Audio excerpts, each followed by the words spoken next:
Hindi ito scam pero delikado pa rin. Maraming Pilipino ngayon ang kampante dahil may investment sila na legit. May SEC registration, may website, may office, at may interest pa buwan-buwan. Ang tanong, legal nga ba? Bakit marami pa rin ang nauubos ang ipon sa huli? Ngayon 2025, hindi na mga typical na scam ang kalaban mo. Ang mas mapanganib yung mga investment na mukhang safe. Pero sa loob, bulok na ang sistema. At hindi mo yan agad makikita kasi maganda ang presentation. May marketing video, may testimonies, may profit dashboard pa. Pero kapag sinilip mo na kung saan talaga galing yung kita, mapapaisip ka. Teka lang, may totoong negosyo ba sa likod nito? O pera-pera lang talaga? At dito nagsisimula ang problema. Dahil habang mas maraming Pilipino ang gustong kumita ng walang risk, mas dumarami rin ang mga kumpanyang ginagamit yung takot na yan para pagkakitaan ka. Hindi mo na kailangan pumasok sa obvious scam para malugi. Minsan sa sobrang gusto mong maging safe, dun ka pa madadali. Kaya sa video na to, pag-usapan natin ang pinaka-delikadong investment sa 2025. Yung akala mong secured, pero kapag bumagsak ang market, sila ang unang sasabog. At kung meron ka nito ngayon, nako, baka oras na para silipin mo ulit kung saan talaga napupunta ang pera mo. Ang mga impormasyon na ibinabahagi sa video na ito ay para lamang sa edukasyon at dagdag kaalaman. Hindi ito itinuturing na personal na financial advice. Kumonsulta pa rin sa isang lisensyadong financial advisor bago magdesisyon tungkol sa investments. Ngayon, halos lahat ng investment platform may isang linya. Low risk, high return. Pero tandaan, sa totoong mundo, hindi nagsasama ang low risk at high return. Maraming Pilipino ang sumasali sa mga tinatawag na guaranteed interest programs. Kunwari 12% per year, fix, walang loss, o kaya mga fintech apps na nag-aalok ng savings with double-digit returns. Legal daw dahil may SEC registration.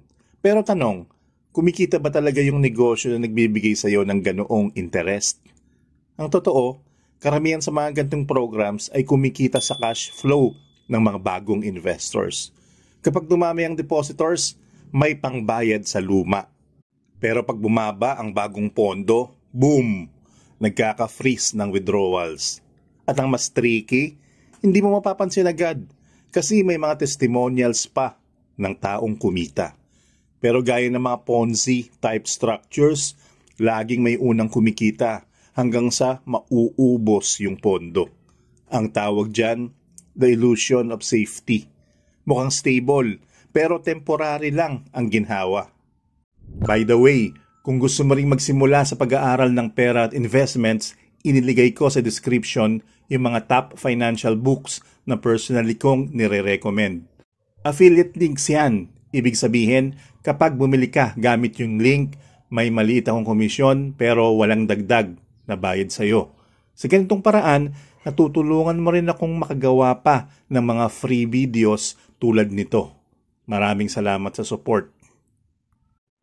Bakit nga ba delikado ang mga quote-unquote safe investments ngayong 2025? Simple lang, nagbago ang economic environment. Tumaas ang inflation, tumaas din ang interest rates. Ibig sabihin, mas mahirap ngayon para sa mga kumpanya na makabuo ng consistent profit na kayang magbigay ng fixed high returns. Kapag may mga company na nangako ng 12%, 15% o 20% yearly, dapat tanungin mo, paano nila ginagawa yan sa panahong hirap ang merkado? Most of the time, ang sagot hindi nila kaya. Kaya ginagamit nila pera ng bagong investor. Classic cash rotation. Hindi outright scam pero unstable business model. May mga fintech apps noon na legal pero nag-collapse kasi hindi sustainable ang payout. May mga cooperative na nag-offer ng double interest rate pero bumigay din kasi wala nang bagong miyembro. May mga fixed return crypto programs na biglang nagsara nang bumaba ang value ng coin. Lahat sila hindi scam sa umpisa, pero naging delikado dahil hindi nila kayang panindigan ang pangako nilang kita. At sa dulo, sino ang lugi? Yung mga taong naniwala na safe sila. Kung gusto mong hindi maloko ngayong 2025, ito ang mga red flags na dapat mong tandaan. Number 1, guaranteed high return. Walang guaranteed sa investing. Kapag may nagsabing sure 15% per year, walang loss, at safe sa lahat ng panahon, tumakbo ka na. Kahit bangko hindi makakapagbigay ng ganyan. Number 2, walang malinaw na source of income. Tingnan mo kung paano sila kumikita. Kung hindi may paliwanag o puro system referral o rotation, delikado yan. Number 3, overconfident promoters.